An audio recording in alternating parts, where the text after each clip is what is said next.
The Eternal Return. Somewhere along the road between Reno and Vegas, a thought which more or less existed in a latent germ phase, for who knows how long, in connection with the eternal war between good and evil, chose its moment to bloom and reveal itself, in accordance with what seems to be my modus operandi, and always to my chagrin, in a roundabout semi-articulate fashion, which then needs to be painstakingly brought to semi-coherence. So with no further ado, wherever I am, with whomever I'm with, doing whatever I'm doing, talking about whatever there is to be discussed, there is a persistent, omnipresent familiarity to it all. My awareness of this familiarity waxes and wanes, dims and brightens, along the succession of moments, but nevertheless it is always there. I've been here. We've been over this a million times before. Why are we still at loggerheads over this? I haven't been granted the gift of seeing into the future, but in the moment to moment, the specter of deja vu hangs over and permeates every scene. An eerie tediousness.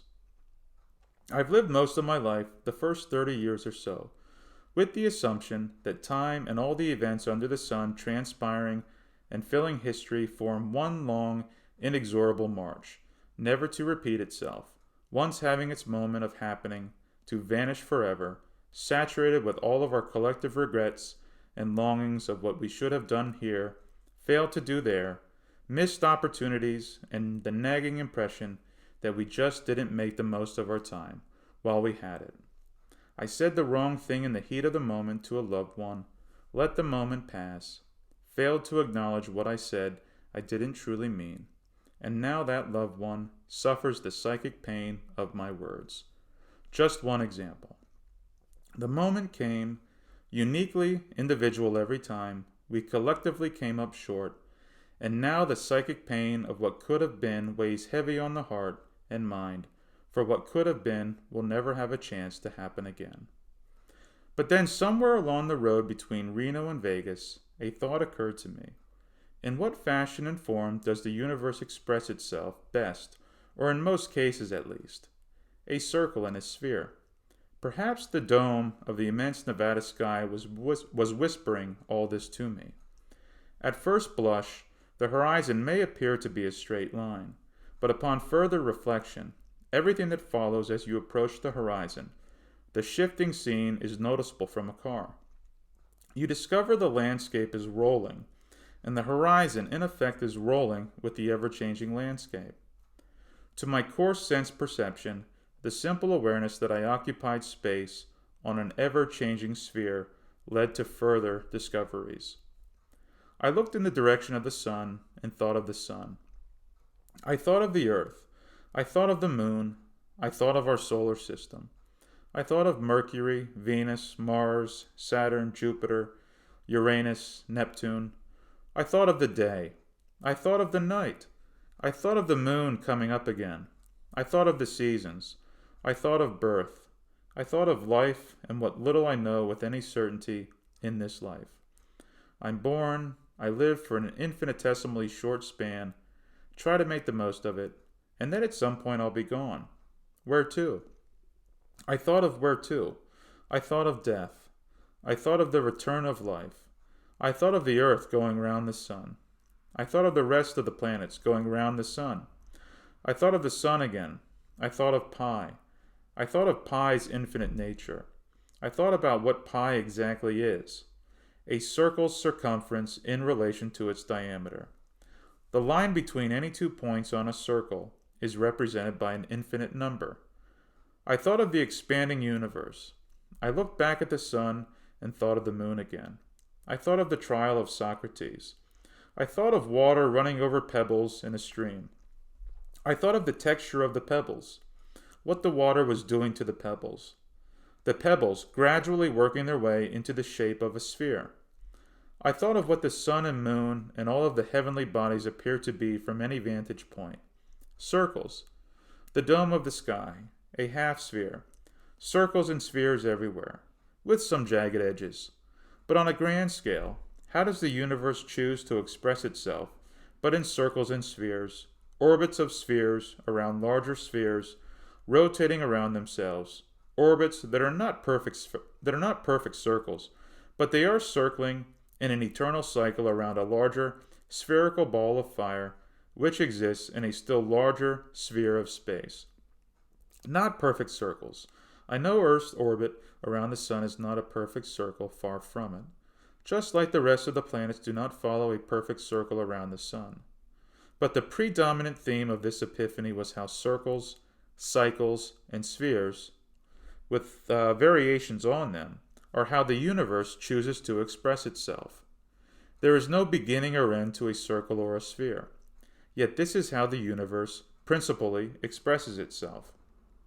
A straight line only from a severely limited vantage point, a human vantage point, and only at first blush, on the superficial face of things, without reflection of the infinite nature of the cosmos. Am I fooling myself? Am I just another damn fool trying to convince himself any way he can that he is in possession of an indestructible, immortal soul that has always been somewhere and always will be somewhere? Am I one of those crazy people condemned in their present incarnation to forever fail to see they are crazy, acknowledge the damn fact of their madness, and seek help? Help! From what? How much of all this is the fanciful whims of imagination? Is all of it the fanciful whims of imagination? Wild, unfounded speculation?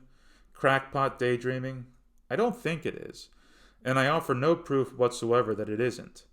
Only the testimony of one sincere heart and intellectually honest mind, probably in way over his head, reaching, always reaching, which is only to say, a human forever looking for answers. So back to the idea of the eternal return. Nothing new there. The idea of the eternal return is as old as the origins of human thought first expressed in ancient religious, theological, and philosophical thought. Say each and every human life, and all life for that matter. But since you and I, and anyone else who may read this is in human form, to ease matters, we'll say each and every human life is on a never-ending journey, a magic carpet ride through all of eternity, because eternity is all there is. There can't be anywhere else but to be inside eternity on this magic carpet ride, forever and ever and ever. All this takes is the reasonable assumption our lives exist in one varietal form of nature expressed in the general types of forms the universe chooses to express itself in, i.e., cyclical, spherical, an infinitely repeating pattern approaching a circular shape, inevitably and invariably coming back to the same places on this infinitely existing cosmic sphere which is the universe. An infinite sphere with no boundary and an infinite time. Boundless, endless, expanding into existence because it has no choice in the matter. For that is its very nature, to be everywhere, for and in eternity. Picture it as if you and I are walking the earth, which has a finite surface area, an infinite time, because time in its very nature is infinite. Flying through infinite space and time on a finite-sized sphere, or the magic carpet ride if you will, it's the same thing. Perpetual movement and return, on an indescribably, infinitely long cycle, around. I've lost the cosmological argument. Inside this infinite loop, our actions affect change in the course of history as incremental wrinkles to the fabric of reality. The eternal return is never the same carbon copy. It's ascending, descending, and spiraling simultaneously. All of which fills me with hope, which I'll come around to later. Our conscious acts for good have eternal consequences, even though they are perpetually shifting. The evidence for infinite rebirth is all around us. The cycles of the day, seasons, years, orbits of the planets, everything in existence coming back to where it's always been. Photosynthesis, the human life cycle, decomposition serving as nourishment to other life forms springing back into existence. The law of conservation of energy, where nothing is lost but simply transformed into other forms of matter. The omnipresent, cyclical nature of the universe is abundant everywhere you look. To assume our individual lives expire for eternity just because those who were there to acknowledge and recognize our present incarnations cannot immediately serve as witness to our rebirths along this infinite loop is simply short-sighted and evidence of enslavement to the moment. Isolating the moment, considering the moment as something existing separately and apart from the whole, as if life was a collection of separate and isolated events unrelated to each other, only stacking on top of each other, each in their own hermetically sealed packaged material, keeping the rest of existence at bay. All the words in the world are really just pale substitutes for what can be known and felt at a cellular level. For I know this at a cellular level. The synchronicity at play between the cells, heart and mind, the inarticulate message conveyed by the cells to the heart and mind through thoughts and metaphysical insights transcending expression, but nevertheless possessing true wisdom of what we are. Words fail me again. I look at America, Donald Trump running America, and I am at a complete loss for words. A man who embodies the basest instincts of the human animal, not a single redeeming character trait. The personification of ugliness, simple-minded, vulgar ignorance through and through. He so thoroughly typifies the worst in human nature. Childishly impulsive, unreflective, unaccountable for his words and actions, having a complete disregard for truth or an attempt at understanding the truth in the smallest measures we as humans can approach the truth. And I feel the anger welling up in me. I feel the hate welling up in me. I feel the bloodlust rising up in me. And I recognize it for what it is. Evil. I think of the psychic pain and anger bristling and brimming inside all of us, or at least most of us, and I ask myself, what is it all about? Just what the hell is going on here? How on earth does someone like Donald Trump rise to power with possession of the highest office on earth? Words fail me. Words have failed us all. There is evil in this world, and we as humans are losing the battle between good and evil at present. But given all that, viewing all the peregrinations of the human comedy nightmare farce, the vagaries, peccadillos, unspeakable atrocities of human behavior, viewing all this within the framework of the eternal return, we humans as players on an eternal, infinite loop, but a loop which we can influence and change.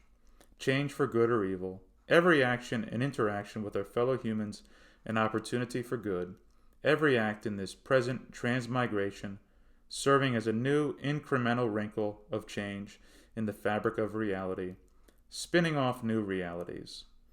To recognize the potential for evil in all of us, but once recognizing it, redoubling our conscious efforts for good, to love in the face of it all.